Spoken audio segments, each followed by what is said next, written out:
nama Tuhan. Shalom Bapak Ibu Saudara yang dikasih dalam nama Tuhan Yesus. Shalom. Yang pada siang hari ini bersuka cita, saya mau lihat tangan-tangannya diangkat oleh Tuhan. Amin. Mari sama-sama kita tundukkan kepala, kita satukan hati kita, kita mau satu dalam doa. Bapak yang baik, kami mau mengucap syukur Tuhan. Kami mengucap syukur karena pada siang hari ini kami boleh berkumpul bersama di rumah Tuhan. Bukan untuk merayakan keadaan kami yang sedang baik-baik saja, tapi kami mau merayakan kasih Tuhan yang senantiasa nyata di dalam kehidupan kami. Kami teramat yakin Tuhan bahwa dulu, sekarang, dan sampai selama-lamanya kasih-Mu tidak pernah berubah. Dan kasih-Mu yang selalu ada menemani kami semua Tuhan. Maka dari itu pada hari ini Tuhan, hanya ucapan syukur yang bisa kami naikkan ke dalam tangan-Mu ya Bapa. Biarkan setiap nyanyian, setiap hormat, setiap puji dan sembah, dan setiap kemuliaan yang kami naikkan, semua hanya untuk kemuliaan nama Tuhan. Hanya di dalam nama Tuhan Yesus Kristus. Mari Bapak Ibu Saudara yang percaya bersama-sama dengan saya, kita katakan amin. Mari buka hatimu. Kita mau sama-sama masuk dalam hadirat Tuhan. Ini kami Bapa. Ini persembahan terbaik kami Tuhan. Ku bawa kepadamu,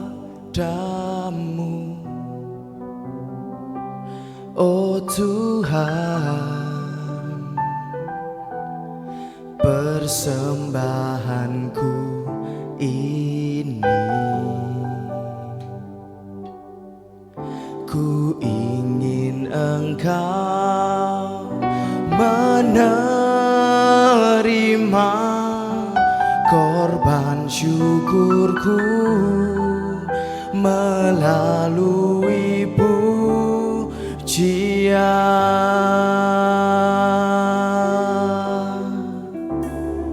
Takkan pernah ku bawa selain yang terbaik, yang harum dan sejati di hadapan tatamu. Yesusku, terimalah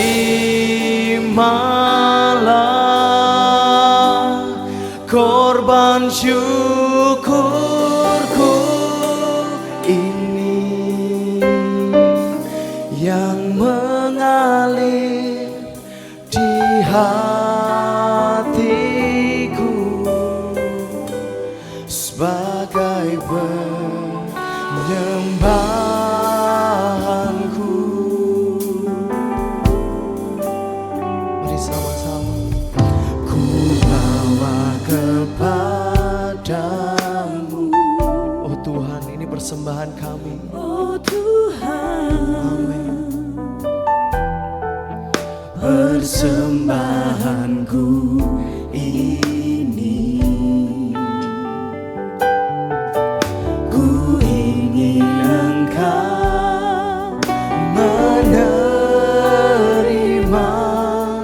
korban syukurku melalui pujian.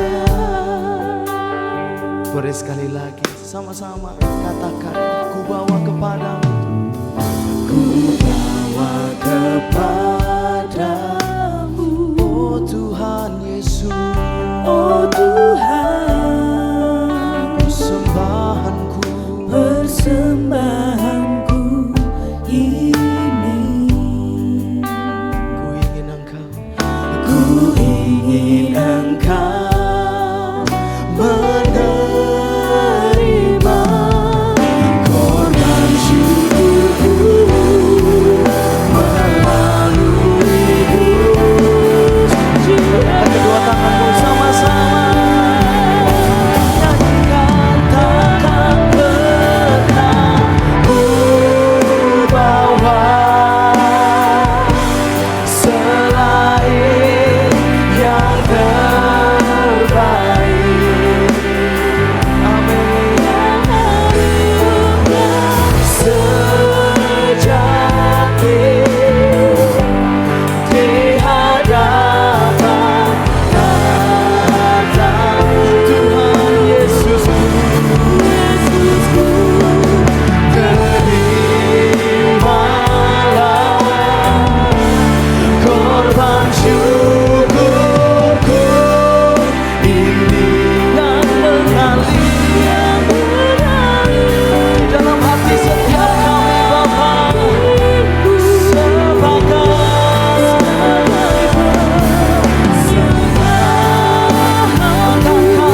yang harum dan sejati. Ini penyembahan kami di hadapan tatamu, Tuhan Yesusku, Yesusku, terimalah Tuhan korban syukurku. Cuma ini yang kami punya Tuhan, yang mengalir di hati, yang mengalir di hatiku sebagai penyembahanku. Jemaat sendiri takkan pernah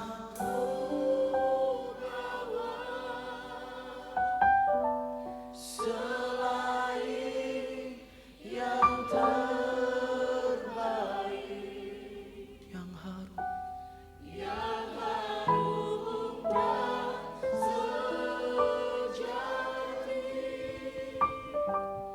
di hadapan tatamu, Tuhan Yesusku, terima setiap korban syukur kami Tuhan.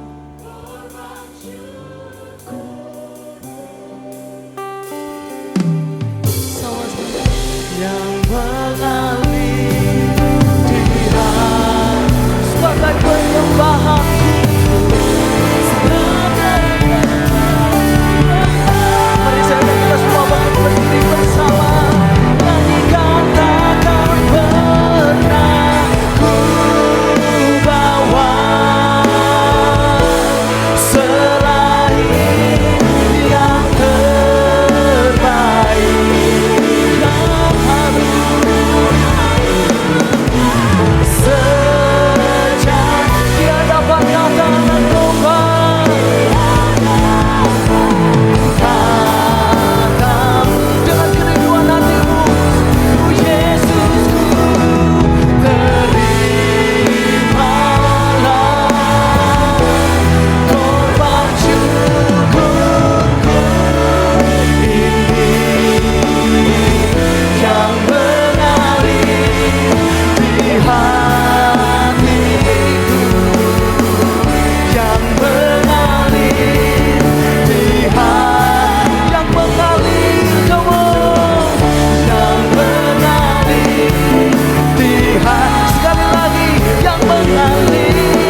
takkan pernah ku bawa. Selain yang terbaik di hadapanmu, Tuhan, inilah persembahanku. Ini semua yang aku punya, ini semua yang aku miliki, ku berikan untukmu.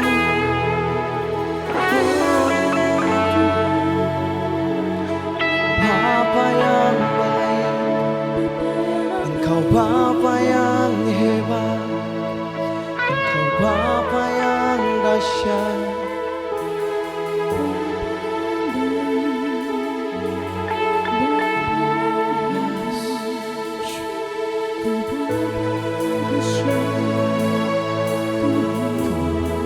Jangan berhenti menyembah.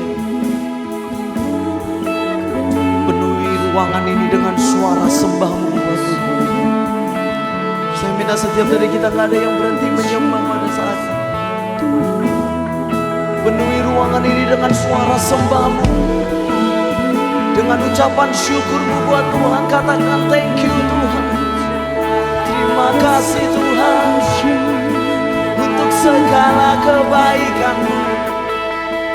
Kami mau saksikan bahwa Engkau dahsyat Tuhan, bahwa Engkau hebat Tuhan, Engkau yang berkuasa. Tuhan, inilah rumah-Mu.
Sungguh indah hadirat-Mu Bapa.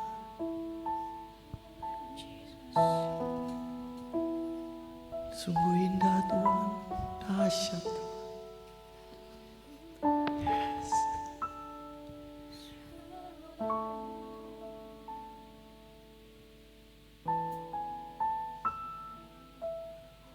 Terima kasih.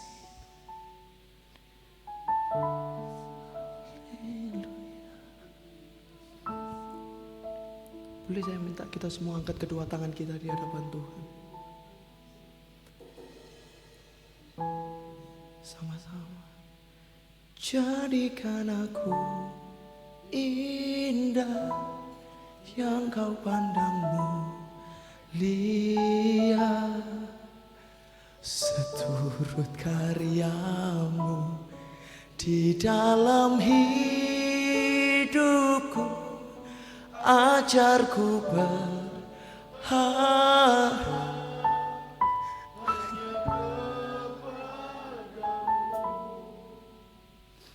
taat dan setia kepadamu Tuhan. Jadikan aku indah yang Kau pandang mulia, seturut karya-Mu di dalam hidupku. Ajarku berharap hanya kepadamu, taat dan setia kepadamu. Itu inilah kami Tuhan.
mau memuji Tuhan lebih? Sama-sama dengan saya katakan Amin. amin. Seperti biasa, sebelum kita memuji Tuhan lebih, ada satu kita mau bacakan ayat panggilan beribadah yang akan diambil dari Roma 8 ayat yang ke-37.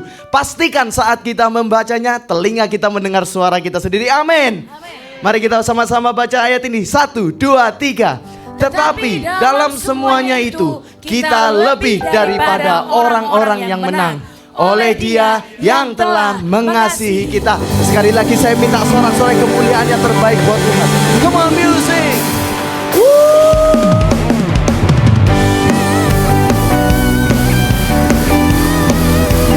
Mari kita beri yang terbaik buat Tuhan siang hari ini. Come on. Sama-sama. Diberi kuasa dari Raja Mulia, menaklukkan musuh di bawah kakiku. Ku pakai, come on. Ku pakai kuasa Dari Raja Mulia, bila Allah ada bersamaku, siapa jadi lawanku? Sama-sama. Sungguh besar Kau Tuhanku, Engkau perisai hidupku. Ku berdiri dengan iman dalam Yesus Tuhan. Kau yang memberi kemenangan, ku bersorak merayakan. Terpujilah Engkau Raja segala raja.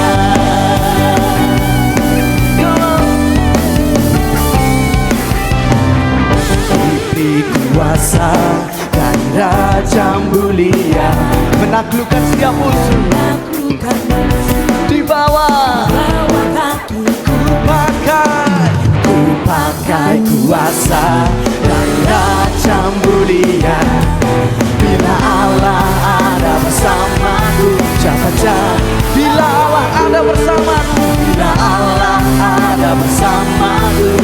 Sekali lagi, bila Allah ada bersamaku, siapa jadi lawanku?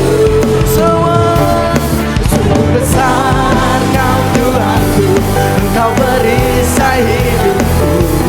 Ku berdiri dengan iman dalam Yesus Tuhan.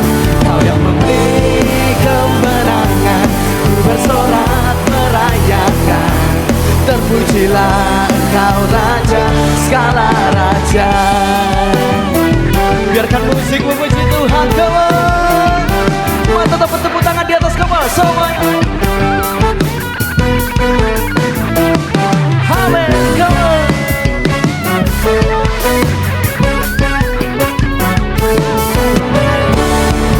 Yang percaya Tuhan kita dahsyat, bersama-sama dengan saya, mari kita nyatakan. Sungguh besar Kau Tuhanku, Engkau perisai hidupku. Ku berdiri dengan iman dalam Yesus Tuhan. Kau yang memberi kemenangan, ku bersorak merayakan. Terpujilah Engkau Raja. Boleh sekali lagi. Come on. Sungguh besar Kau Tuhanku, Engkau perisai hidupku. Ku berdiri dengan iman dalam Yesus Tuhan. Kau yang memberi kemenangan, ku bersorak merayakan. Terpujilah Engkau Raja segala raja. Terpujilah Engkau Raja segala raja. Terpujilah Engkau Raja segala raja. Amin. Sekali lagi saya minta sorak-sorai terbaik buat Tuhan kita. Yang masih mau memuji Tuhan katakan yes. Belum semua yang masih mau memuji Tuhan katakan yes. Sebab kita semua lebih dari pemenang. Come on music, sing it.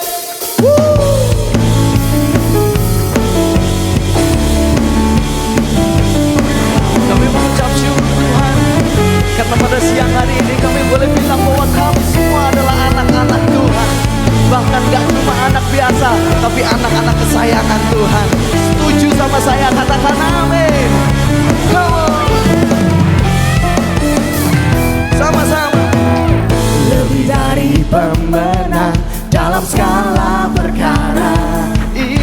Iblislah dikalahkan oleh kuasa darahnya. jika Allah di pihak kita, siapa dapat melawan? Kita lebih dari pemenang. Yang percaya sama-sama lebih dari pemenang dalam segala perkara. Yang kami percaya Bapak, Iblislah dikalahkan oleh kuasa darahnya. Jika Allah di pihak kita, siapa dapat? Kita semua, kita lebih dari pemenang. Come on, haleluya. Kibarkanlah panjinya, Yesus Raja segala raja. Haleluya, bangkitlah gerejanya, kita lebih dari pemenang. Amin.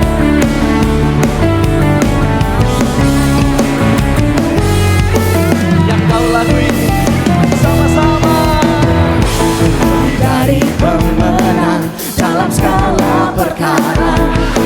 Iblislah dikalahkan oleh kuasa darahnya. Amin. Jika Allah di pihak kita, siapa dapat? Kita semua Bapak Ibu Saudara dari pemenang. Semua siapa baikkan tanganmu semua. Haleluya. Kibarkanlah panjinya, Yesus Raja segala raja. Haleluya, bangkitlah gerejanya, kita lebih dari pemenang. Sekali lagi, come on. Haleluya, kibarkanlah panjinya, Yesus Raja segala raja.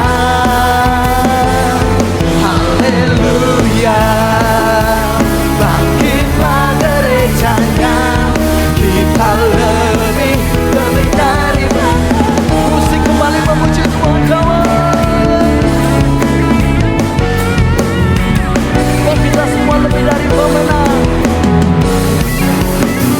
Hey.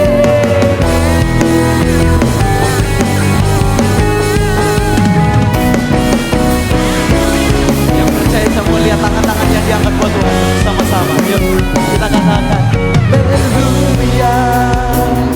Kibarkanlah panjinya, Yesus Raja segala raja. Haleluya, bangkitlah gerejanya, kita lebih dari pemenang. Bangkit buat Tuhan, come on. Haleluya, kibarkanlah panjinya, Yesus Raja segala raja. Haleluya, bangkitlah gerejanya, kita lebih dari pemenang. Kita lebih dari pemenang. Sekarang katakan saya lebih, semua saya lebih dari pemenang. Sorak kemuliaan bagi Tuhan di tempat yang tinggi. Amin. Sebelum duduk boleh kasih tos kanan kiri, katakan kita semua lebih dari pemenang. Amin. Silakan duduk Bapak Ibu Saudara terkasih. Mari kita persiapkan hati kita untuk kebenaran firman Tuhan.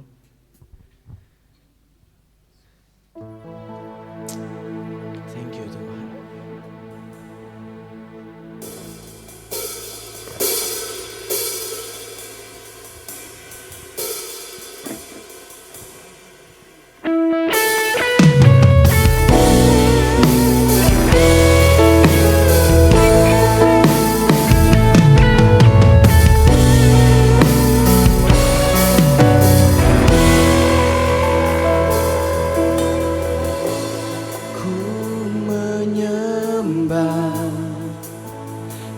dalam kudus hadirat-Mu, hampiri tata kasih karunia-Mu Bapa.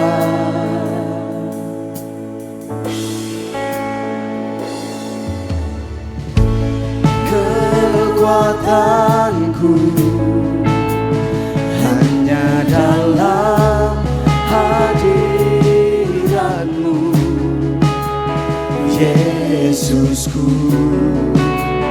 Hanya Kaulah segalanya.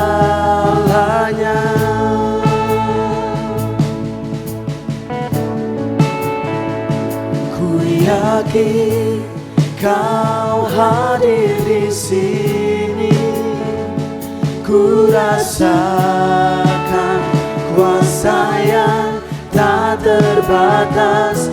Ku yakin Kau nyata di sini, kemenangan terjadi di sini.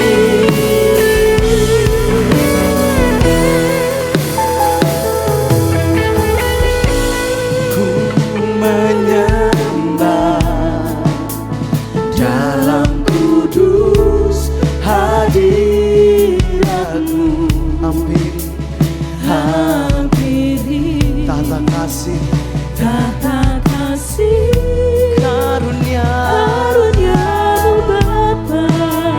Kekuatanku Tuhan, kekuatanku hanya dalam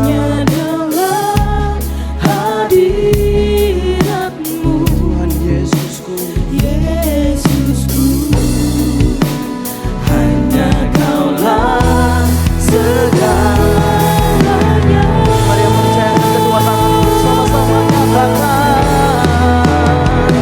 Ku yakin Kau hadir di sini, ku rasakan kuasa yang tak terbatas.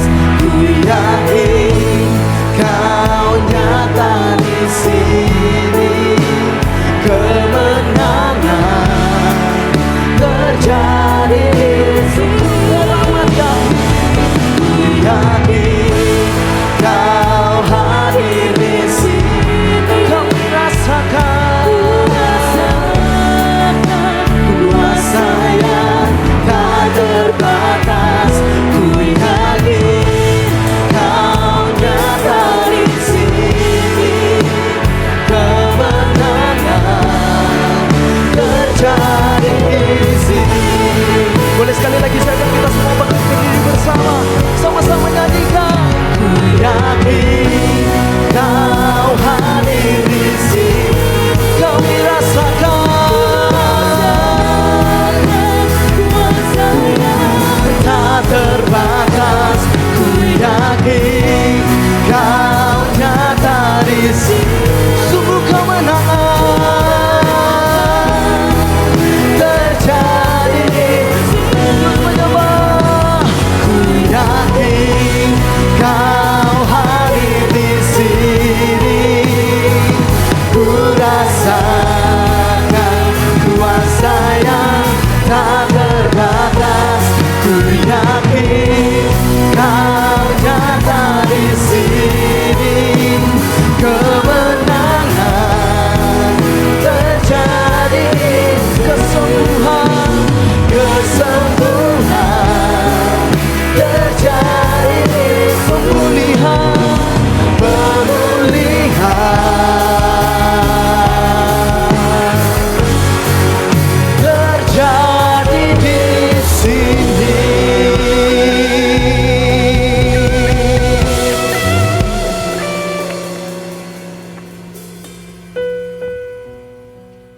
Terima kasih Tuhan untuk hari yang Tuhan berikan.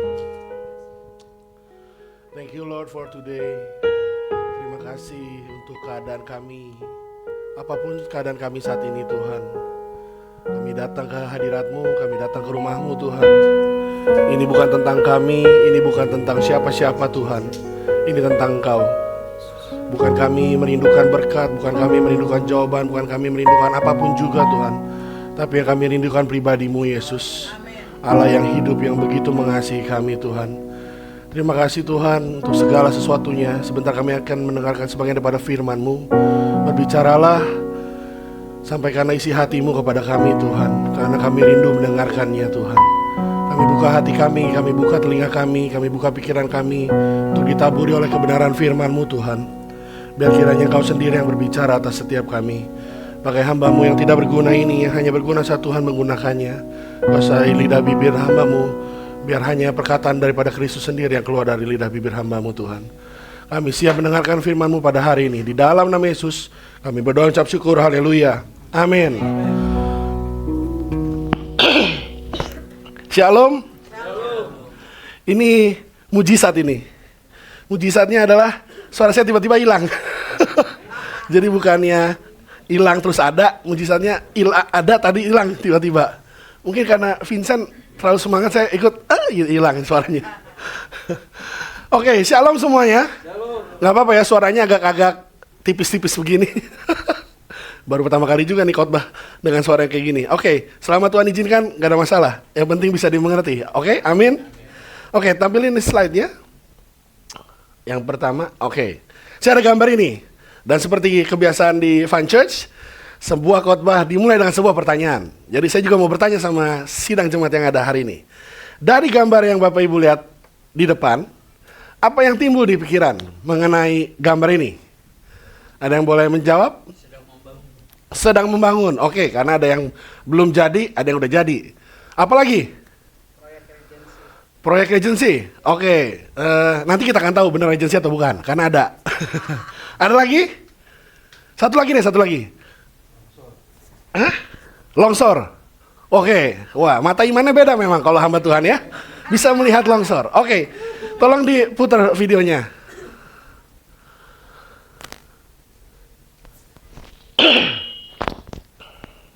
Di mana tidak ada korban jiwa dalam peristiwa ini dan pengembang akan mencari jalan agar kejadian tidak terulang kembali. Video di media sosial merekam detik-detik robohnya 2 unit rumah klaster Da Vinci kawasan perumahan Citraland. Nah itu, bukan regency tapi Citraland di Bandar Lampung, oke? Ini berita benar terjadi kalau nggak salah 2 tahun yang lalu. Kenapa saya ngasih lihat gambar itu dan kemudian video ini? Bahwa kalau kita lihat dari gambarnya, kita nggak akan pernah berpikir bahwa yang sudah jadi, yang sudah bagus terlihat dari luar, itu bisa tiba-tiba rubuh. Sedangkan di sebelahnya, yang masih bangunan kasar, belum dicat, belum tampak bagus dan selesai, bahkan bisa bertahan dari sebuah longsor. Longsor itu bicara fondasi. Nah ini yang kita mau bicara pada hari ini. Yaitu, sesuai dengan tema pada hari ini adalah membangun dengan Injil. Minggu lalu Pastor Sammy udah share firman Tuhan mengenai this is our church, this is our home. Nah today, karena this is our church, this is our home jadi today itu kan. Hari ini kita akan belajar bagaimana membangunnya. How to build the church, how to build the home. Khususnya kita bicara membangun dengan Injil. Setiap kita itu adalah bangunan-bangunannya Tuhan. Kita bangun kehidupan, kita bangun pekerjaan, kita bangun karir, itu semua bangunan yang ada di dalam Tuhan. Nah kita sama-sama baca dulu dasar firman Tuhannya dari 1 Korintus 3 ayat 10 sampai dengan 15. Ada 5 ayat, cepat saja kita bergantian, saya mulai dari ayat yang ke-10. Sesuai dengan kasih karunia Allah yang dianugerahkan kepadaku, aku sebagai seorang ahli bangunan yang cakap telah meletakkan dasar dan orang lain membangun terus atasnya. Tetapi tiap-tiap orang harus memperhatikan bagaimana ia harus membangun di atasnya. Karena tidak ada seorang pun yang dapat meletakkan dasar lain daripada dasar yang telah diletakkan, yaitu Yesus Kristus. Entahkah orang membangun di atas dasar ini dengan emas, perak, batu permata, kayu, rumput kering, atau jerami? Sekali kelak pekerjaan masing-masing orang akan nampak, karena hari Tuhan akan menyatakannya. Sebab ia akan nampak dengan api, dan bagaimana pekerjaan masing-masing orang akan diuji oleh api itu. Jika pekerjaan yang dibangun seseorang tahan uji, ia akan mendapat upah. Jika pekerjaannya terbakar, ia akan menderita kerugian, tetapi ia sendiri akan diselamatkan, tetapi seperti dari dalam api. Oke, jadi ini konteksnya Bapak Ibu. Jemaat Korintus itu adalah jemaat yang ada di sebuah kota pelabuhan. Korintus itu kota pelabuhan. Jadi banyak perdagangan terjadi, sebuah situasi kondisi yang mungkin nggak terlihat semua tulisannya. Kalau yang di depan mungkin masih bisa kelihatan. Saya bacakan bahwa di sana itu budayanya sangat kompetitif. Masyarakat terobsesi dengan kemewahan dan persaingan status sosial. Kemudian kultus tokoh, tradisi Yunani, Romawi, di situ mengidolakan filsuf dan membentuk pengikut fanatik. Dan yang ketiga, hikmat dunia. Menilai kehebatan seseorang murni dari kefasihan retorika dan penampilan luar. Retorika itu kemampuan berbahasa, berbicara. Jadi kalau orasinya jago, ngomong di depannya jago, walaupun nggak ada isinya, itu orang suka. Pokoknya ngomong meyakinkan lah gitu, walaupun kosong gitu kan. Itu dia. Dan apa yang terjadi, kalau kita lihat di gambar ini, ada golongan-golongan yang terjadi. Ada aku golongan Paulus, aku golongan Apolos, aku golongan Kefas. Jadi masing-masing filsuf ini, masing-masing pengajar ini, masing-masing pelayan Tuhan ini, jadi punya favorit istilahnya gitu. Jadi favoritnya jemaat tertentu. Kalau di sini lah di Vances gitu ada yang pengikutnya Pastor Arthur. Pokoknya kalau Pastor Arthur khotbah, wah udah pasti hadir. Mau hujan badai, banjir dan segala macam, pokoknya hadir karena Pastor Arthur khotbah. Atau ada lagi yang Pastor Hendrawan. Wah, insight-insight mengenai dunia bisnisnya dengan pengalaman hidupnya luar biasa sekali, menginspirasi. Jadi kalau Pastor Hendrawan khotbah, jangan dilewatkan, harus datang. Karena itu sesuatu yang menginspirasi, sesuatu yang memberkati. Atau mungkin ada lagi yang, Pastor siapa lagi ya? Banyak ya Pastor di Vances ya. Jadi orang fanatik terhadap pribadi, terhadap pemimpin, terhadap orang yang dianggap sebagai pengajar, sebagai orang yang lebih di atas mereka. Jemaat Korintus membawa pola dunia itu ke dalam gereja, mengubah institusi rohani menjadi proyek reputasi pribadi manusia. Jadi bicaranya adalah masalah pembangunan, masalah pribadi-pribadi yang kemudian menjadi dasar dari tokoh-tokoh ini untuk mereka pelajari pengajarannya dan dijadikan sebagai dasar hidup mereka. Nah, berikutnya adalah masalah hikmat. Seperti yang tadi katakan, karena Korintus kota pelabuhan, banyak orang asing bisa masuk, banyak pengetahuan masuk, dan bisa dilihat bahwa kalau bicara hikmat, ada standar penilaian. Kalau hikmat dunia berkata begini, retorika, popularitas, dan hikmat manusia. Sedangkan hikmat sejati berkata bahwa kualitas rohani dan kemudian ajaranlah yang penting.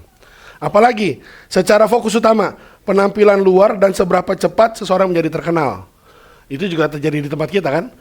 Beberapa konten kreator berlomba-lomba bagaimana supaya viral. Punya usaha baru buka, gimana caranya supaya viral. Kenapa? Karena dengan viral banyak atensi, banyak engagement, banyak respon yang diterima. Sedangkan hikmat sejati berkata bahwa yang penting itu kesetiaan, kasih, dan integritas yang ada di balik layar, ada di dalam hati yang tidak terlihat. Dan tujuan akhirnya, hikmat dunia di Jemaat Korintus berkata bahwa kebanggaan manusia dan persaingan status. Wah, kalau misalnya pengikutnya Paulus, wah bisa ribuan. Kalau Apolos mungkin nggak terlalu banyak, ataupun dan lainnya. Kalau kita bicara di sini, berapa banyak hamba Tuhan yang akhirnya, jemaat-jemaat pun orang percaya menjadi jemaat-jemaat hamba Tuhan, bukan sebuah gereja. Jadi kemana hamba Tuhannya berkhotbah, disitulah dia beribadah gitu kan. Banyak juga hal yang itu terjadi. Jadi Paulus mengalihkan standar penilaian dari pencitraan lahiriah menuju kepada kualitas rohani yang akan diuji oleh Allah. Nah, yang menarik adalah begini. Tanpa kita sadari seringkali gereja kita sebagai gereja Tuhan, bahwa kita ini adalah bangunan Allah. Kita ini tuh semua sedang membangun di fasenya masing-masing, di musimnya masing-masing. Ada yang masih membangun pendidikan, yang di dunia pendidikan. Ada yang mungkin lagi sedang membangun karir. Ada yang sedang membangun keluarga, baru punya anak, ya kan, masih kecil. Atau ada yang sedang membangun sebuah status sosial karena mungkin secara pekerjaan sudah settle, anak-anak sudah besar, dan itu kemudian menjadi apa yang sedang dibangun berikutnya. Masing-masing kita punya bangunannya masing-masing, dan di levelnya masing-masing, di musimnya masing-masing. Pertanyaannya bukan apakah kita membangun, enggak, karena kita pasti membangun. Even kita bangun tidur aja setiap hari itu, kita ya sedang menjalani kehidupan ini, membangun kehidupan ini ya, dengan mengisi waktu apa yang kita kerjakan. Ada yang bekerja, ada yang berusaha, ada yang sekolah, kuliah, dan lain-lain. Kita pasti sedang membangun. Pertanyaannya gini, dengan apa dan bagaimana kita membangun hidup kita? Kita sebagai bait Allah, sebagai gereja, sebagai bangunannya Allah, bagaimana kita membangunnya? Berapa banyak yang tadi, seperti tadi gambar pertama gitu kan, tampak di luarnya bagus, rumahnya udah jadi, kacanya bening, atapnya mengkilap gitu kan. Tapi begitu dasarnya tergoncangkan, rubuhlah semua itu. Berapa banyak juga yang kita bangun dalam hidup ini, karena satu dan lain hal terjadi, mungkin yang sudah mempersiapkan sebuah pernikahan tiba-tiba gagal, hancur berantakan tiba-tiba. Ada yang sudah mempersiapkan sebuah, teman saya, teman Komsel, dia sudah merancangkan sedemikian rupa rencana untuk bayar uang sekolah anak, karena baru pertama kali masuk sekolah dan apa segala macam, tiba-tiba di PHK. Hancurlah semuanya itu secara mendadak. Karena membangunnya tidak di atas sebuah dasar dengan cara dan bagaimana yang kita membangun dengan benar. Nah, yang saya suka selalu dari Paulus, dia selalu kasih warning. Bahwa gini, ada otoritas dan batasan sebagai seorang pelayan. Dikatakan di sini di gambar bisa dilihat bahwa pemilik bangunan, pemilik hidup kita, apapun yang kita bangun dalam hidup kita, itu pemiliknya adalah Allah, bukan kita. It's not about us. Bukan soal Pastor Arthur jemaatnya berapa, ibadahnya di hotel apa, bintang hotelnya berapa, contohnya itu. Bukan itu, tapi pemilik bangunan itu adalah Allah.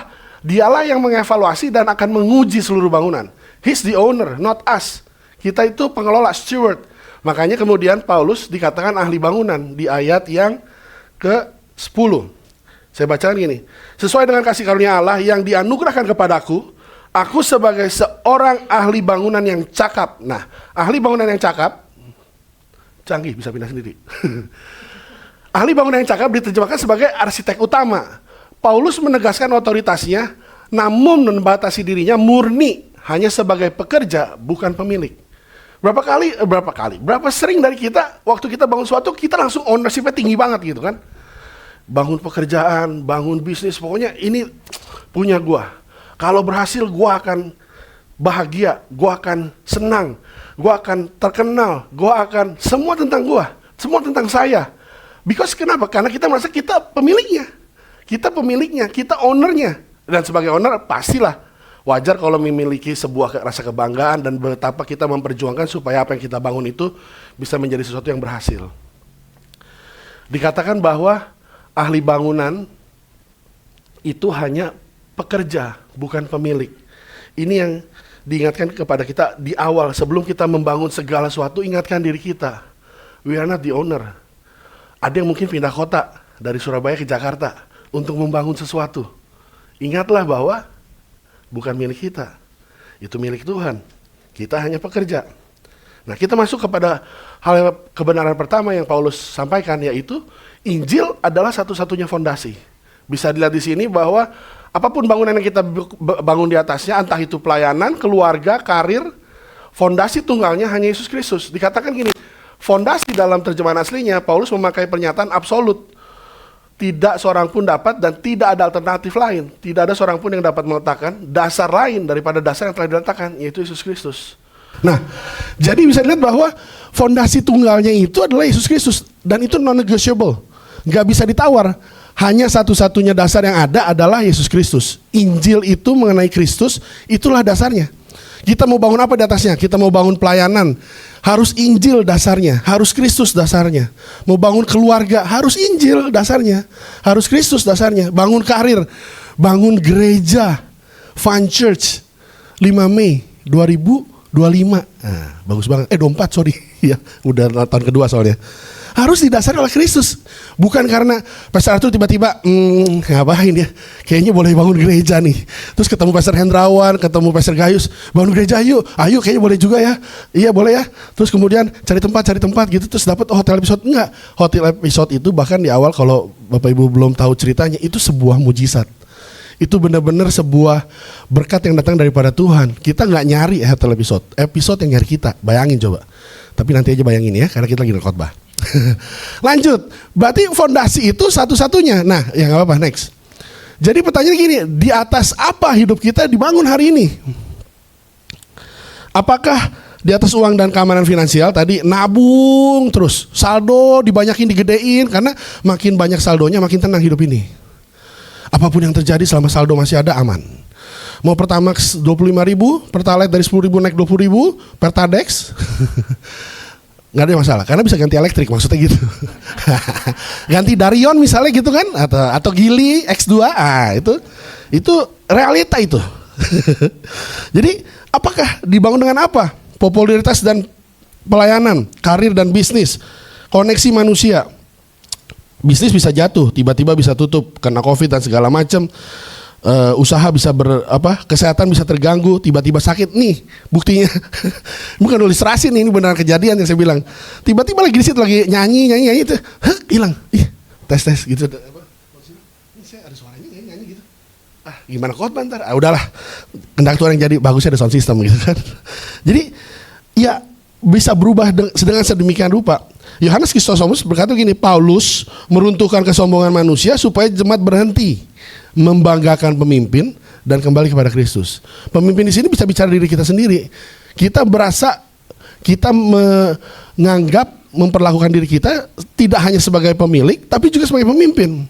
Kita pimpin hidup kita sedemikian rupa. Bangun pagi jam sekian, saat teduh, baca firman, pujian penyembahan, terus kemudian fitness dulu atau jalan pagi dulu setengah jam, terus kemudian pergi ke kantor. Di kantor udah ada meeting A, B, C, D segala macam, selesai. Apalagi dan segala macam. Kita pimpin hidup kita sedemikian rupa. Supaya apa? Supaya bangunan yang kita sedang bangun bisa menjadi sebuah bangunan yang berhasil, sebuah bangunan yang baik. Tapi dikatakan di sini bahwa gini, fondasi itu hanya ada satu. Kita nggak bisa bangun di atas semuanya itu. Semuanya itu bisa berubah. Yang tadi saya bilang, kesehatan paling gampang. Kita udah berencana mau ini, mau itu, mau ini, mau itu. Tapi begitu kena virus yang tidak kelihatan, yang tidak berbau, tidak berbunyi, bisa tiba-tiba tepar.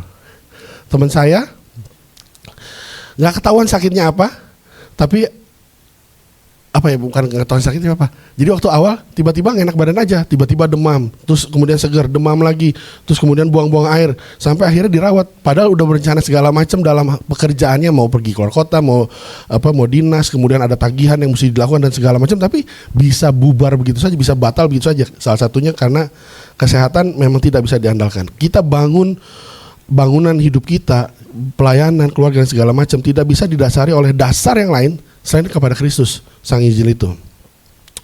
Yang kedua, Injil menentukan bagaimana kita membangun.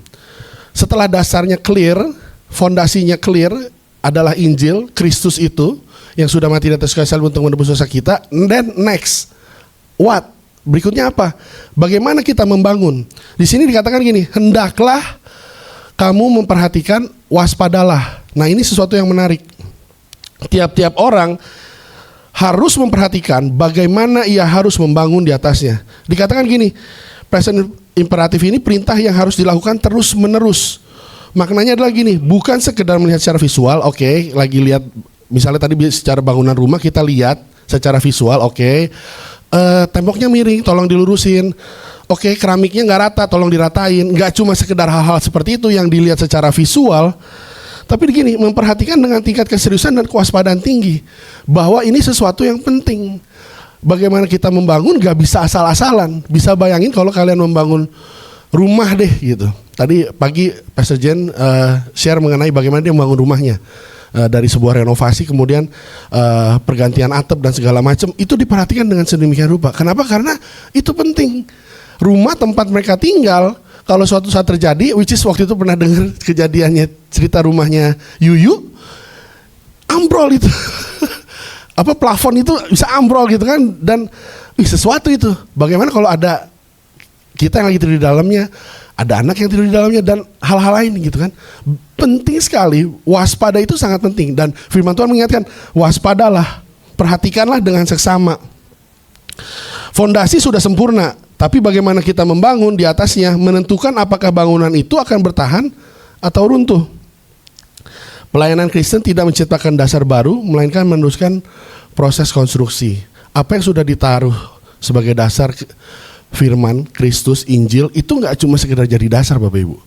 Berapa banyak kita seringkali dengar bahwa Segala sesuatunya kita bicara dengan Injil, dikaitkan dengan Injil. Karena memang Injil bukan cuma sekedar dasar untuk kita percaya Kristus dan kemudian diselamatkan. Injil itu akan menolong kita, membuat kita bisa mengerti bagaimana kita membangun dengan benar.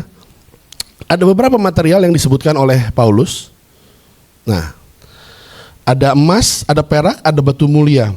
Kemudian ada kayu, rumput kering, dan jerami. Dua ini dikontraskan dengan sedemikian rupa. Di konteks kuno, untuk bahan-bahan seperti emas, perak, batu mulia digunakan untuk bangunan-bangunan yang penting, kuil dan struktur permanen. Sedangkan kalau untuk kayu, rumput kering, jerami digunakan untuk bangunan murah dan sementara. Secara rohani, itu bicara kualitas pelayanan yang sejati, motivasi hati yang murni, integritas, kesetiaan, hal-hal yang tidak terlihat. Tapi itulah yang kemudian dicari sama Tuhan. Itulah yang kemudian bahan-bahan material yang Tuhan inginkan ada dalam hidup kita, ada dalam bangunan hidup kita. Bukan sekedar pelayanan yang berbasis popularitas, pencitraan rohani, dan hikmat dunia yang fana. Next, ini yang menarik. Belum kepencet, oh udah, thank you dibantu di belakang. Injil harus membentuk metode pelayanan, bukan cuma isi pengajaran. Yes, Fun Church mendasari gereja ini dengan Injil, dengan Kristus, pengajarannya mengenai Injil. Tapi gak cuma sampai situ, metode pelayanannya, bagaimana kita membangun hidup kita harus sesuai dengan Injil. Kenapa? Karena tren modern berkata gini, yang dikejar apa? Viral. Lu mau cepat terkenal, mau cepat sukses, viral.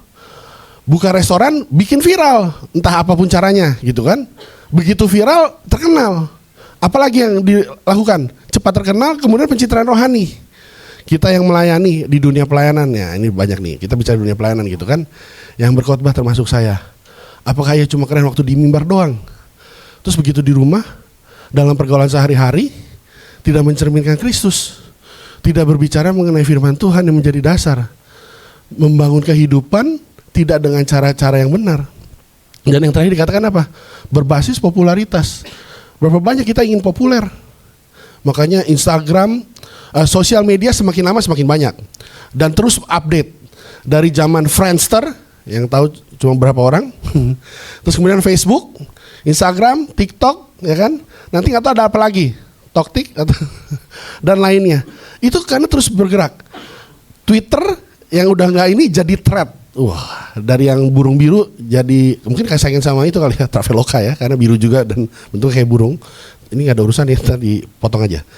Jadi sesuatu yang kemudian apa populer, itu logonya udah terkenal sekali gitu kan, istilahnya gitu.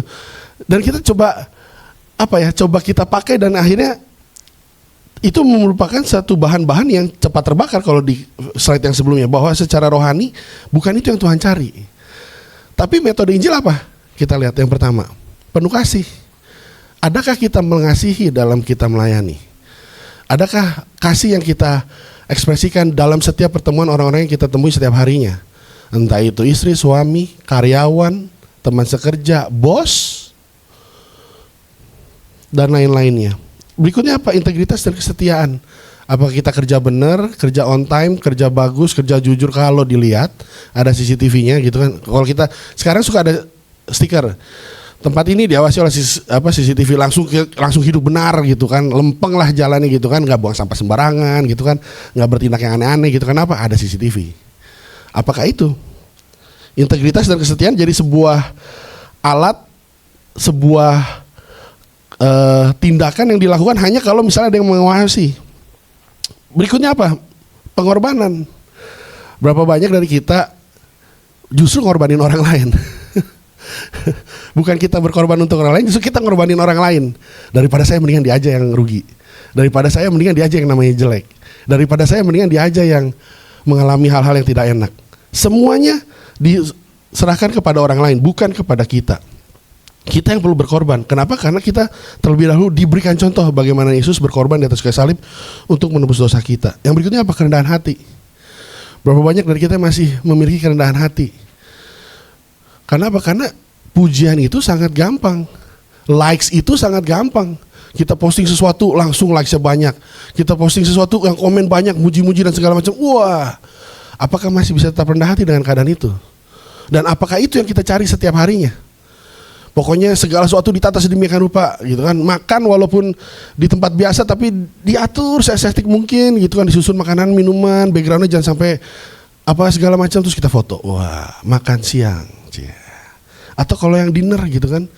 Kemarin saya ke Kopitiam, terus ya biasalah, adalah saya nggak sebut usia dan generasinya gitu. Pokoknya pesannya biasa sih, pisang goreng, terus kemudian kopi yang kemudian dicangkir terus digambar daun tuh ya kan.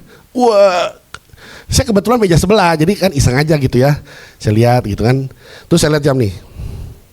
Oke. Geser sini coba foto, terus geser lagi coba foto. Dirubah, belakangnya dikasih apa tuh, bunganya lah atau menunya lah. Pokoknya itu ada kali setengah jam akhirnya. Baru abis itu dia makan.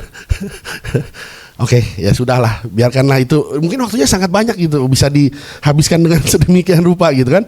Jadi dunia modern sangat menekankan hasil yang cepat, angka dari likes, komen dan segala macam, pencitraan, viralitas dan penampilan yang sukses. Kemudian Tuhan bertanya begini sama kita, apakah itu dibangun dengan integritas? Apakah ada kasih di dalamnya? Dalam kita membangun pelayanan, kita membangun pekerjaan, kita membangun keluarga, kita membangun hal-hal dalam hidup kita. Dan yang paling penting adalah gini pertanyaannya, apakah Kristus dimuliakan atau kita? Wah, Pak Dubes kerjanya rajin, pagi sampai malam gitu kan. Wah, Kak Fira pelayanannya luar biasa, Senin sampai Minggu gitu, nggak ada liburnya gitu kan. Pokoknya begitu gereja panggil langsung siap, halo, oke, jalan, pastor gitu kan. Apakah itu kemuliaan ini buat siapa? Kemuliaan buat Tuhan atau buat kita? Kalau Pastor Arthur khotbahnya gak ada yang tertidur, gak ada yang ngantuk gitu. Seperti itukah yang kita cari? Itukah yang terjadi? Kita gak bisa bilang kalau dasar hidup kita Kristus atau Injil, tapi cara kita membangun menggunakan material atau bahan yang tidak berkualitas dengan cara-cara dunia. Dalam pekerjaan, dalam bisnis, sogok menyogok. Di kantor, sikut-sikutan dengan sesama, saling menjatuhkan. Yang penting apa? Tujuan tercapai. Bangunan kehidupan gue, bangunan karir gue aman. Naik jabatan terus, dapat fasilitas, itu yang dikejar terus. Menghalalkan segala cara. Semua itu menjadi penting bagaimana kita membangun. Kenapa? Karena ini masuk yang ketiga. Dan waktunya semakin sedikit. Yaitu apa? Injil menghasilkan kualitas yang bernilai kekal. It's not about how you build it. Kenapa itu menjadi penting bagaimana kita membangunnya? How we build it. Karena gini, suatu hari segala sesuatunya akan diuji. Dan diuji dengan api. Dikatakan gini, api Tuhan itu adalah simbol penyingkapan kualitas, bukan sekedar instrumen untuk menghancurkan. Dalam konteks metalurgi, bahan logam, istilah yang dipakai dalam dunia kuno untuk menguji keaslian dan kemurnian logam mulia. Secara orientasi dalam hal teologinya, secara masa depan, evaluasi terakhir bukan ditentukan oleh penilaian manusia, bukan seberapa banyak likes yang kita punya, seberapa banyak subscriber yang kita punya, tetapi Allah sendirilah yang akan menentukan. Jadi kalau di sini bahwa apapun bahan yang kita punya, apakah itu wood, apakah itu hay, apa maksudnya jerami, kayu, emas atau batu permata, itu semua akan masuk ke dalam sebuah pengujian daripada Allah. Dia 13 dikatakan gini, sekali kelak pekerjaan masing-masing orang akan nampak, karena hari Tuhan akan menyatakannya, sebab ia akan nampak dengan api, dan bagaimana pekerjaan masing-masing orang akan diuji oleh api itu. Berikutnya, ini flow-nya, konsepnya, bahwa aktivitas dan pelayanan dan pembangunan yang kita lakukan saat ini, apapun bidangnya, pekerjaan, bisnis, usaha, pelayanan, keluarga, pendidikan dan segala macam, suatu hari akan masuk ke dalam tahta pengadilan Kristus di hari Tuhan dan akan diuji dengan api. Dan hasilnya cuma dua, firman Tuhan katakan. Satu, tahan uji, kualitasnya terbukti dan akan menerima upah. Atau yang kedua, terbakar habis. Semua pekerjaan, kehilangan hasil pelayanan, namun jiwa tetap diselamatkan. Itu firman Tuhan. Karena keselamatan sekali dan selamanya kita percaya Kristus, keselamatan tidak hilang. Kalau tadi pagi Pastor Jen sempat bilang, itu kita selamat tapi gosong. Saya bilang, waduh, jangan sampai ya. Karena gini, pernah lihat orang keluar dari rumah yang terbakar, atau dari mobil yang terbakar, atau apapun yang terbakar, dia tidak lagi mementingkan apa yang dia bawa atau apa yang dia pakai. Yang penting apa? Selamat. Jangan sampai nih di sepanjang hidup kita di dunia ini capek gitu, sibuk mengerjakan banyak hal, khususnya hal-hal rohani, hal-hal positif, hal-hal baik. Tapi di akhir hari kita seperti orang yang keluar dari api gitu, nggak bawa apa-apa, asal selamat aja, asal masuk surga aja deh Tuhan deh. Aduh, ternyata selama ini salah, membangun kehidupan dengan cara-cara yang salah, dengan bahan-bahan yang salah. Injil tidak digunakan sebagai cara bagaimana kita membangun. Nah, ini yang saya mau sampaikan, yang paling penting. Membangun dengan Injil itu begini. Kita tidak lagi mementingkan performa kita secara pribadi, tapi kepada kasih karunia yang sudah Tuhan kasih. Kita bergereja, kita beribadah, kita bekerja, memberi, mengasihi anak, istri, mertua, ipar, karena kita terlebih dahulu dikasihi. Bukan untuk mendapat approval mereka atau mendapat title, oh mantu yang baik, oh suami yang baik, oh bapak yang baik gitu. No, itu yang membedakan. Membangun dengan Injil adalah gini, kita membangun karena kita tahu dasarnya sudah jelas. Injil itu Kristus itu yang telah mati di atas kayu salib, dan bagaimana kita membangun, kita meresponi apa yang sudah Tuhan berikan itu atas hidup kita. Bukan lagi dengan usaha segala macam tadi yang kita mesti mengorbankan keluarga, mengorbankan integritas, mengorbankan kesetiaan keluarga dan segala macam. Demi apa? Demi yang kita bangun itu. Bangunlah dengan Injil. Bangunlah dengan sebuah kesadaran, saya lakukan ini semua sebagai ucapan syukur. Saya senang persembahan itu menggunakan kata respon syukur. Bangun hidup ini tuh respon syukur. Itu membangun dengan Injil.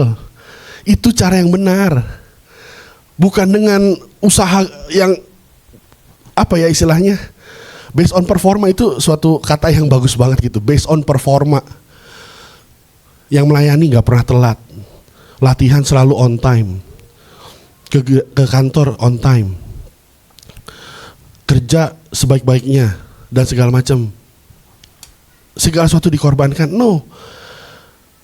Kita meresponi apa yang Tuhan berikan. Injil itu, Kristus itu sebagai respon syukur.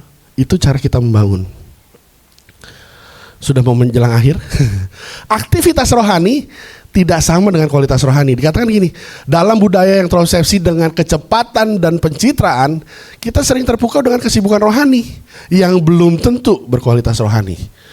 Kita para pelayan Tuhan yang di gereja khususnya yang melayani, datang paling pagi, pulang paling terakhir.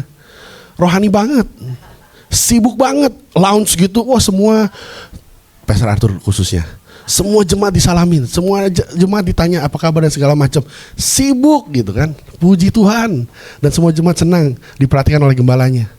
Nah, itu sesuatu yang baik sibuk tapi berkualitas. Kenapa? Karena saya yakin dan percaya Pastor Arthur melakukannya dengan kasih untuk kemuliaan Tuhan. Ini jemaat yang Tuhan percayakan, respons syukurnya yaitu tadi.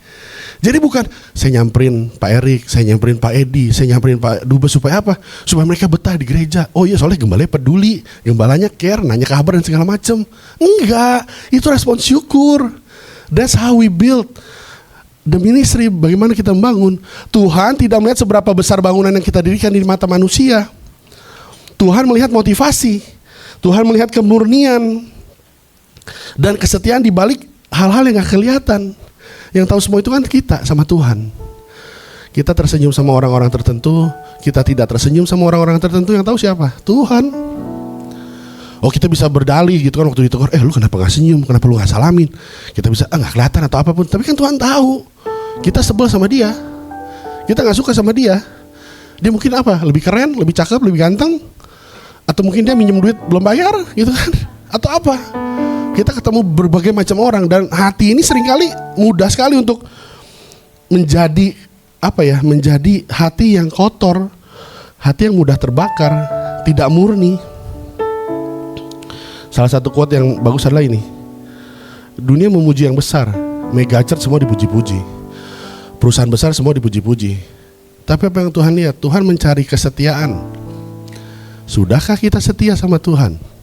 Menjalani hidup ini dengan Injil, dengan Kristus, dengan respons syukur. Itu satu kalimat yang luar biasa sih buat saya.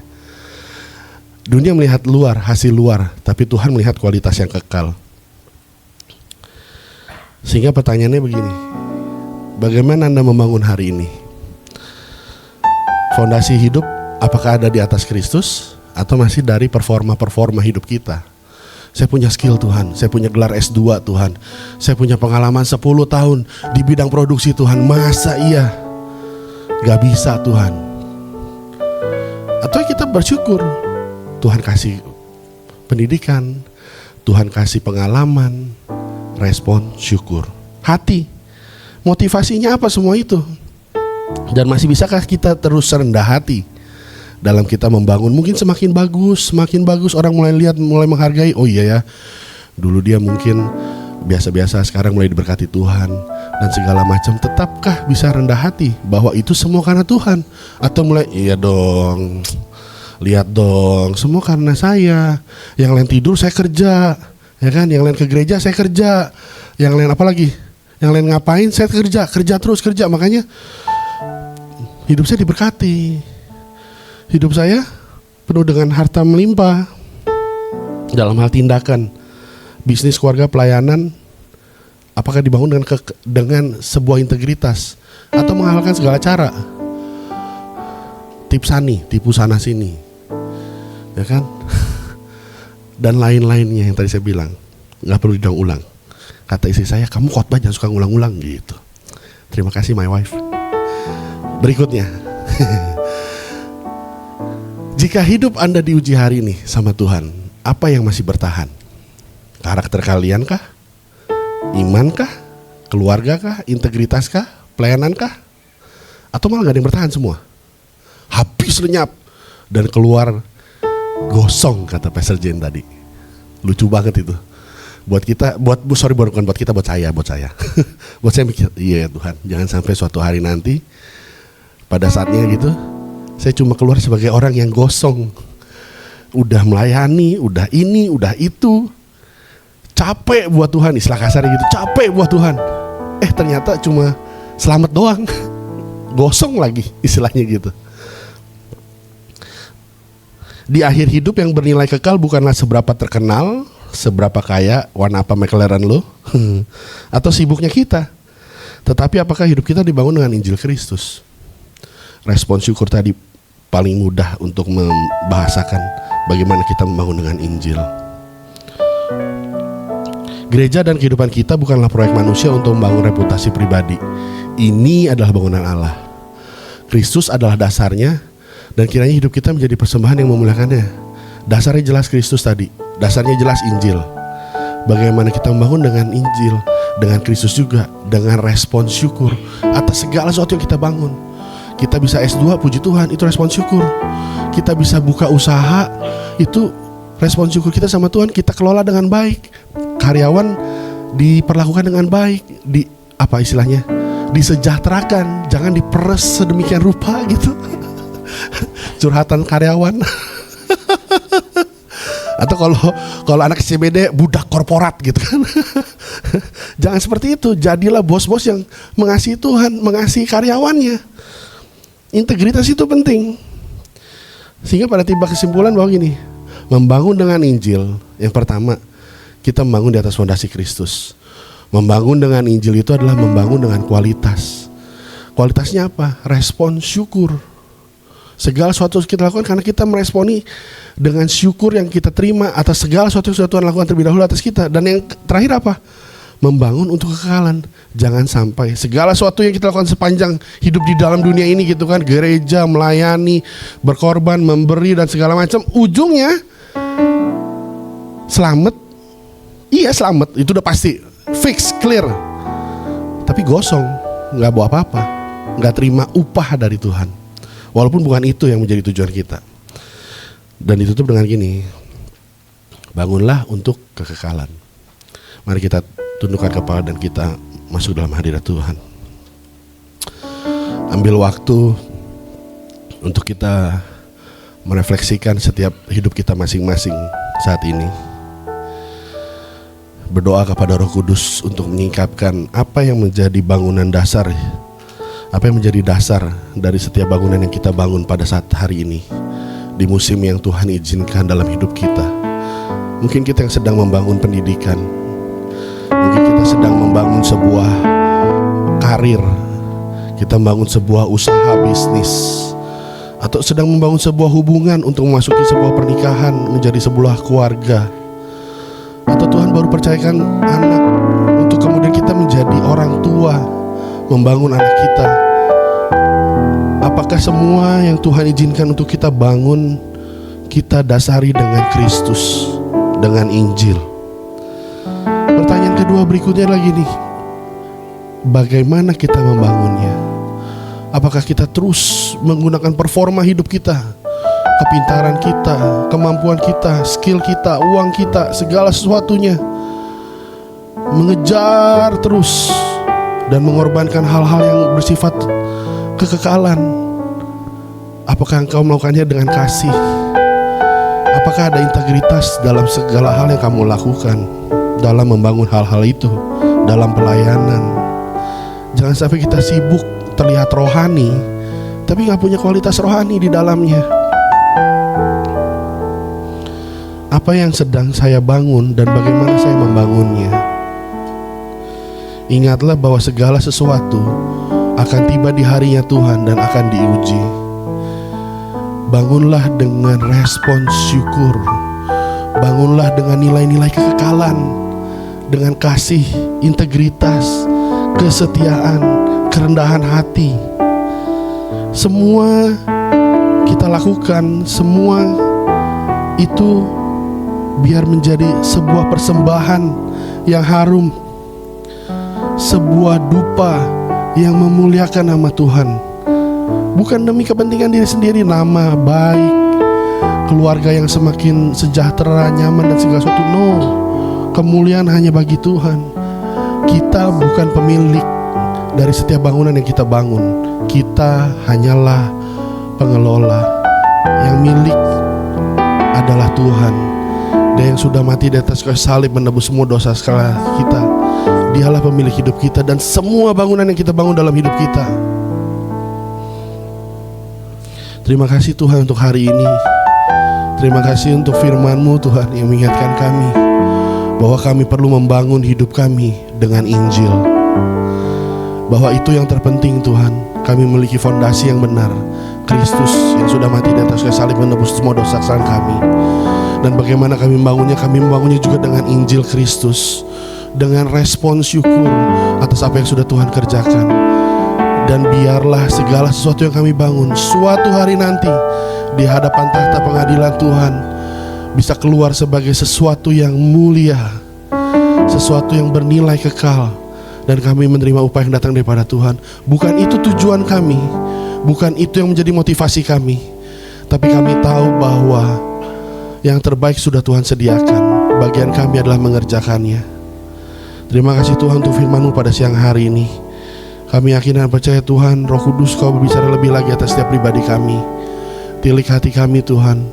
Roh Kudus tolong kami untuk kami boleh menjadi pelaku-pelaku firman-Mu Tuhan, dan bukan hanya pendengar saja. Terima kasih Tuhan untuk hidup ini yang Tuhan percayakan. Terima kasih untuk bangunan yang sedang kami kerjakan. Mungkin selama ini kami gak menyempatkan waktu untuk bersyukur atas apa yang sudah Tuhan percayakan, atas apa yang sudah Tuhan berikan dalam hidup kami. Kami memiliki keluarga, kami memiliki pekerjaan, kami memiliki kendaraan, kami memiliki tempat tinggal, kami memiliki pasangan, orang tua, anak, mertua, segala sesuatunya. Maybe we take it for granted Lord, tapi hari ini mengingatkan kami bahwa itu semua datang daripada Tuhan. Itu semua pemberian Tuhan yang harus kami bangun dengan caranya Tuhan, bukan dengan semau kami. Terima kasih Tuhan untuk firman-Mu pada siang hari ini. Kami bersyukur untuk firman-Mu Tuhan, dan kami yakin hidup kami diubahkan oleh kuasa firman-Mu Tuhan. Di dalam nama Yesus kami sudah berdoa dan ucap syukur. Haleluya. Amin. Shalom Jemaat. Berikut Sunday Insight untuk minggu ini. Kami dengan sukacita menyambut setiap jemaat yang baru pertama kali hadir dalam ibadah Fun Church Gading Serpong, baik secara onsite maupun online. Kami percaya kehadiran Anda bukanlah suatu kebetulan, dan kiranya Anda boleh merasakan kasih Kristus di tempat ini. Silahkan mengisi data diri melalui form yang tersedia di lobi atau melalui QR Code yang tertera di layar dan dapatkan merchandise eksklusif. Mari membawa persembahan bagi pekerjaan Tuhan. Jemaat dapat memberikan persembahan melalui amplop yang tersedia dan memasukkannya ke kotak di depan ruang ibadah. Atau jemaat dapat memberi melalui transfer ke rekening BCA 21492567789 atau melalui QR Code yang tertera di layar dan di balik amplop persembahan.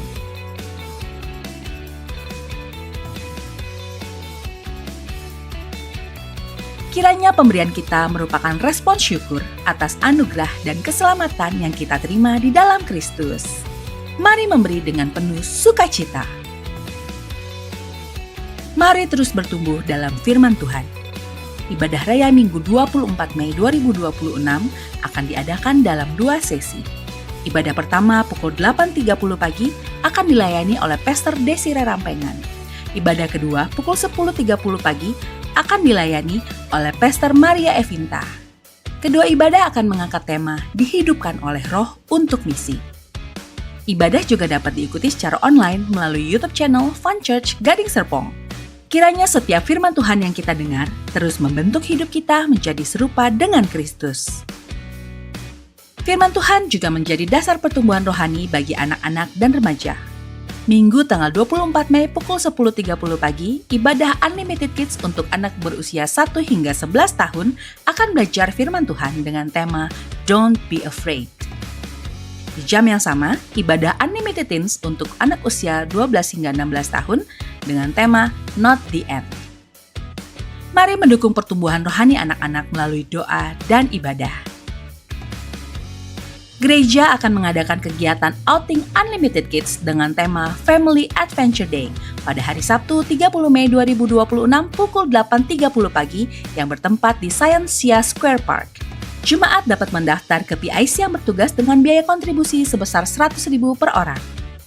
Kegiatan ini diadakan sebagai momen kebersamaan antara guru sekolah minggu, anak-anak, dan orang tua untuk membangun relasi yang lebih dekat. Authentic Community akan diadakan pada Minggu 24 Mei 2026 pukul 1 siang yang berlokasi di KFC Paramount Serpong. Komunitas Injil atau KOI Jumat 22 Mei 2026 pukul 7 malam di Oma Encim, Gading Serpong. Gereja membuka pelayanan pastoral yang meliputi sakramen baptisan, penyerahan anak, dan pemberkatan pernikahan.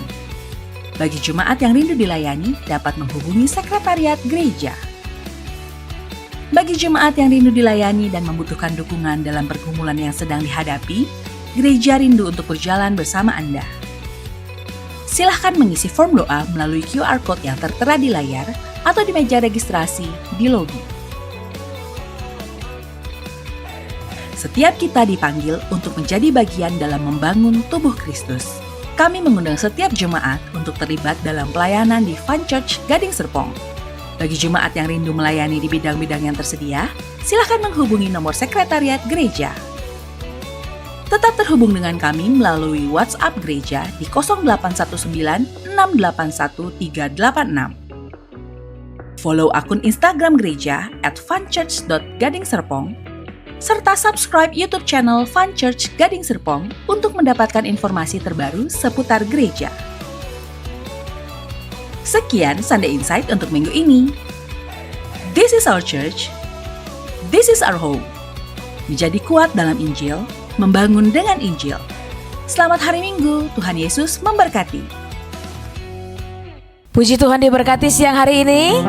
Yang diberkati, saya mau dengar tepuk tangannya dong buat Tuhan kita yang luar biasa. Terima kasih Pastor Jerry buat besar firman Tuhan yang sangat memberkati kita. Oke, Bapak Ibu Saudaraku sekalian, ada beberapa yang harus saya ulang sedikit saja.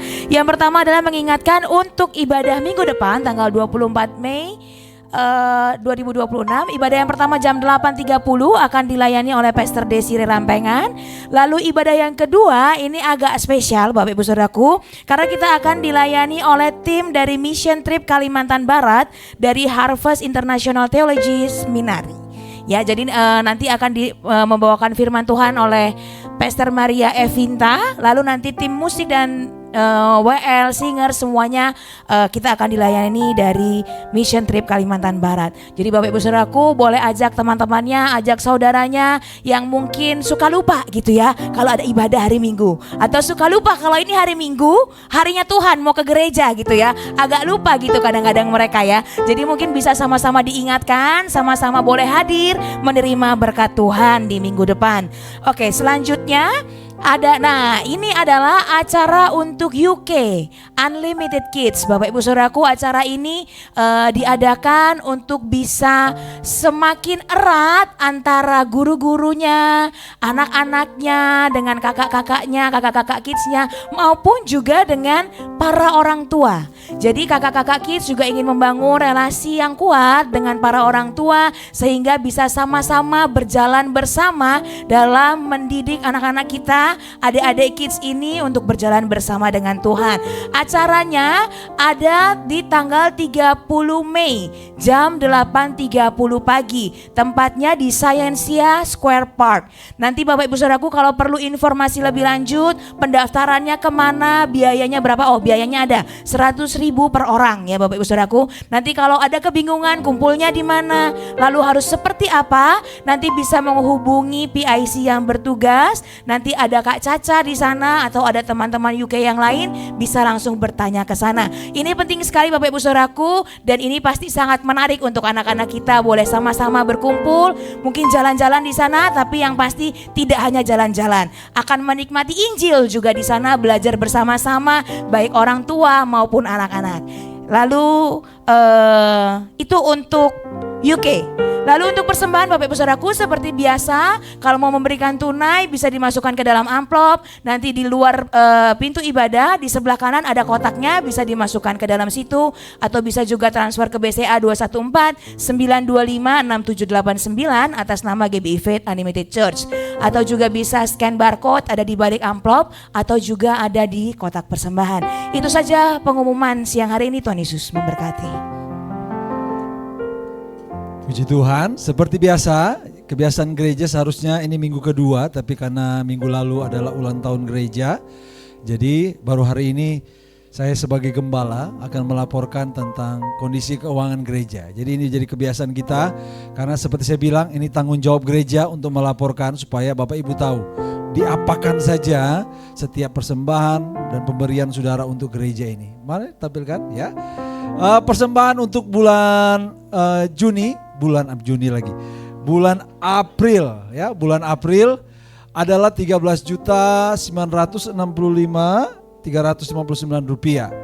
Persepuluhannya adalah 7.348.700 rupiah, dan ada donasi sebagai dana operasional adalah 15 juta rupiah. Jadi sejumlah 314.59 rupiah persembahan dari saudara, dan ada donasinya. Ini pengeluaran gerejanya, operasional ibadah, operasional kantor, PK para pelayan, gaji full time, pelayanan diakonia tahun 2 bulan lalu tidak ada, lain-lainnya ada 7 juta, dan admin bank adalah 30.000 rupiah. Jadi kurang lebih pengeluarannya 33.692 rupiah. Kalau saudara ingin tahu lebih detail tentang ini semua, saudara nanti bisa ke sekretariat atau bertemu dengan saudara Ancila yang adalah bendahara gereja gitu ya. Terus ringkasan keuangannya, jadi persembahan dan dana operasional dari jemaat Tuhan adalah 36 juta dan pengeluaran dari gereja adalah 71. Jadi bulan lalu kurang lebih kita defisitnya atau minusnya 34.719.633.000. Dan kas gereja hari ini adalah 41.209.371 rupiah. Jadi kas gereja untuk bulan April ya, belum termasuk bulan Mei ini. Jadi saat ini kondisi kas gereja ada kurang lebih 41.209.371 rupiah. Dan hari ini saudara, saya tadi melayani di sekolah minggu ya.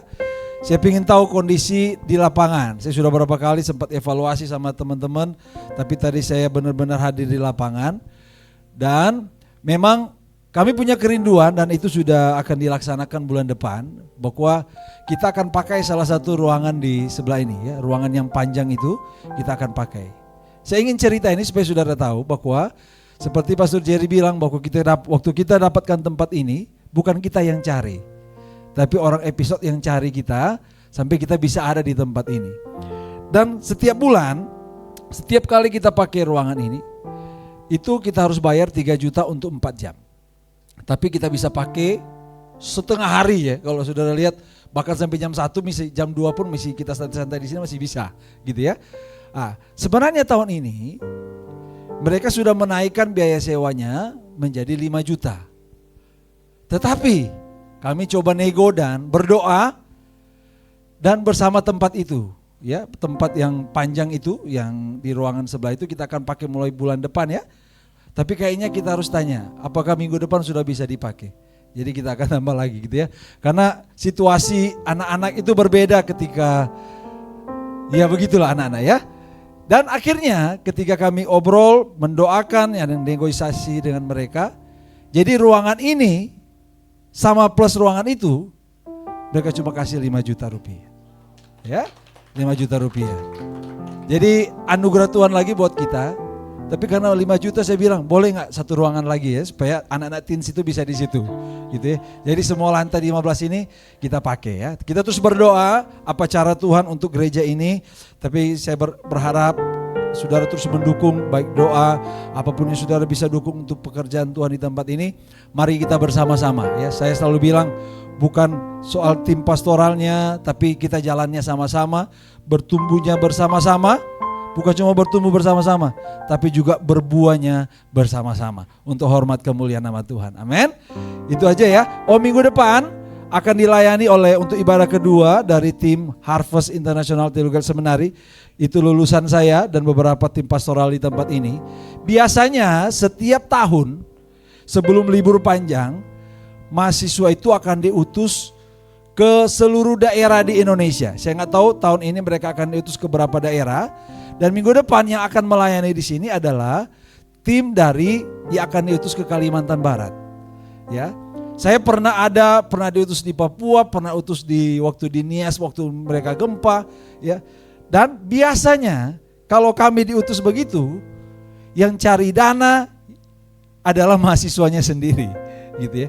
Jadi saya tahu kesulitan anak-anak misi ini, anak-anak yang akan diutus ini. Sebab itu saya bilang sama salah satu pimpinan di sana, ayolah utus satu tim di tempat ini supaya GB Ivan bisa ambil bagian untuk mereka ya, untuk kita memberkati anak-anak ini supaya mereka waktu misi ya. Ada Harner di sini, Harner bisa pernah rasa ya, dia diutus di Kalimantan juga, bagaimana mereka harus mencari dana, susahnya gimana, tapi kita ambil bagian untuk kita menjadi berkat bagi mereka. Amin. Oke, mari kita berdoa dan kita bangkit berdiri ya. Walaupun dolar lagi naik gitu ya, dan desa-desa katanya gak perlu dolar, tapi kita tetap berdoa buat Indonesia. Haleluya. Kita tahu Indonesia perlu belas kasihan Tuhan ya, hikmat Tuhan untuk pimpinan pemerintah kita, supaya Tuhan tolong supaya mereka boleh memimpin negara ini dengan baik. Mari bersama-sama kita berdoa, kita mengucap syukur. Bapa yang baik, kami bersyukur untuk anugerah-Mu, kebaikan-Mu atas hidup kami. Terima kasih kembali kami diingatkan bahwa dalam perjalanan hidup kami boleh membangun dengan Injil, tapi dalam kehidupan kami juga kami terus membangun dengan Injil. Karena semuanya itu adalah kami rindu membangun kekekalan hidup kami Tuhan. Bukan oleh kuat dan gagah kami, tapi semata-mata karena anugerah Tuhan, karena kasih karunia Tuhan yang Tuhan sudah terus limpahkan bagi hidup kami. Biarlah kesadaran ini Tuhan terus ada di dalam hidup kami, di dalam kami melayani Tuhan, di dalam kami membangun karir kami, membangun keluarga kami, membangun hidup kami. Kami selalu melihat kami perlu anugerah Tuhan di dalam hidup kami. Aku mau berdoa bagi Pastor Jerry Tuhan, yang sudah menjadi alat Tuhan pada siang hari ini menyampaikan firman Allah. Tuhan terus tambah-tambahkan nikmat, Tuhan terus tambah-tambahkan urapan. Kasih karunia Allah semakin nyata dalam kehidupan hamba-Mu, baik secara pribadi, dalam pelayanan maupun dalam keluarga. Biar kemuliaan Tuhan terus nyata dalam kehidupan hamba-Mu, dan biarlah terus memuliakan nama Tuhan di dalam kehidupannya Tuhan. Aku juga berdoa bagi setiap pelayan-pelayan yang melayani hari ini, sebagai worship leader, sebagai singer, sebagai pemain musik, sebagai soundman, sebagai multimedia, sebagai penerima tamu, bahkan mereka yang melayani, baik dalam pelayanan teens, pelayanan anak sekolah minggu. Mari Tuhan, kami percaya semua talenta ini dari Tuhan. Sebab itu Tuhan, dengan kesadaran ini kami mengerjakan ini sebagai respon syukur kami, karena Tuhan sudah terlebih dulu baik atas hidup kami. Terima kasih Tuhan Yesus. Hamba-Mu juga berdoa bagi setiap jemaat Tuhan. Hari ini banyak jemaat Tuhan yang terganggu kesehatannya Tuhan. Kami berdoa bersama-sama, baik mereka yang ada di rumah, yang ada di rumah sakit. Kami berdoa seperti doa para rasul yang berdoa kepada Tuhan. Kiranya Engkau turunkan, ulurkan tangan-Mu Tuhan bagi setiap sedang jemaat-Mu ini Tuhan. Ulurkan tangan-Mu yang penuh kasih karunia itu untuk menjamah, memulihkan, menyembuhkan, menguatkan Tuhan. Di atas segalanya Engkau melakukan apa yang menjadi kehendak-Mu atas setiap keberadaan kehidupan umat-umat-Mu. Mereka yang sedang mengalami jalan buntu, mereka sedang berputus asa, mereka yang sedang lelah, mereka yang sedang goyah. Mari Tuhan, Engkau hadir bagi mereka. Peluk mereka Tuhan, rangkul mereka Tuhan, untuk mereka melihat bahwa Engkau selalu ada memegang hidup kami. Engkau terus beranugerah atas setiap kami. Berdoa bagi setiap anak-anak teens, anak-anak kids yang ada Tuhan. Kami berdoa bagi generasi kami ini. Kami menyerahkan mereka ke dalam tangan Tuhan, bahwa mereka semakin hari mengenal Tuhan dengan benar. Dalam lewat didikan yang ada di tempat ini, di keluarga, di sekolah, mereka boleh terus melihat bahwa hidup mereka adalah milik Tuhan. Sebab itu mereka juga bawa hidup mereka persembahkan hanya kepada Tuhan. Kami terus berdoa bagi bangsa dan negara kami ini Tuhan. Tuhan, hari ini setiap kami jemaat Tuhan di tempat ini, kami berdiri mewakili Indonesia. Kami berdoa Tuhan, curahkanlah belas kasihan-Mu bagi negeri kami. Ampuni Indonesia Tuhan, pulihkan negeri kami. Kami berdoa bagi setiap pemerintah kami Tuhan, berikan mereka roh takut akan Tuhan, hikmat dari tempat yang maha tinggi, supaya setiap tindakan, setiap keputusan, apapun yang akan mereka lakukan, bukan untuk kepentingan pribadi, tapi semata-mata untuk Indonesia, untuk kemuliaan nama Tuhan. Tolong negeri kami ini Tuhan, ampuni, selamatkan negeri kami ini. Kami perlu Tuhan bagi bangsa kami, dan biarlah itu dimulai dari kami di tempat ini, yang terus berdoa, memohon kasih karunia, memohon belas kasihan Tuhan atas Indonesia. Terima kasih Tuhan. Mari angkat tangan-Mu di hadapan Tuhan. Arahkan hati dan pikiran-Mu kepada Tuhan. Dan terimalah berkat dari Allah Bapa, cinta kasih dari Tuhan Yesus, persekutuan penghiburan, sukacita damai sejahtera dari Roh Kudus, yang terus menyertai setiap kita, mulai hari ini, besok, sampai selama-lamanya. Pulang dan pergilah, terus menjadi saksi Tuhan di tengah-tengah keluarga-Mu, di tengah-tengah usaha pekerjaan-Mu, di tengah-tengah pendidikan-Mu, di tengah-tengah hidup-Mu. Biarlah nama Tuhan dipuji, nama Tuhan dipermuliakan. Kami terima segala berkat ini hanya di dalam nama Tuhan Yesus Kristus. Haleluya.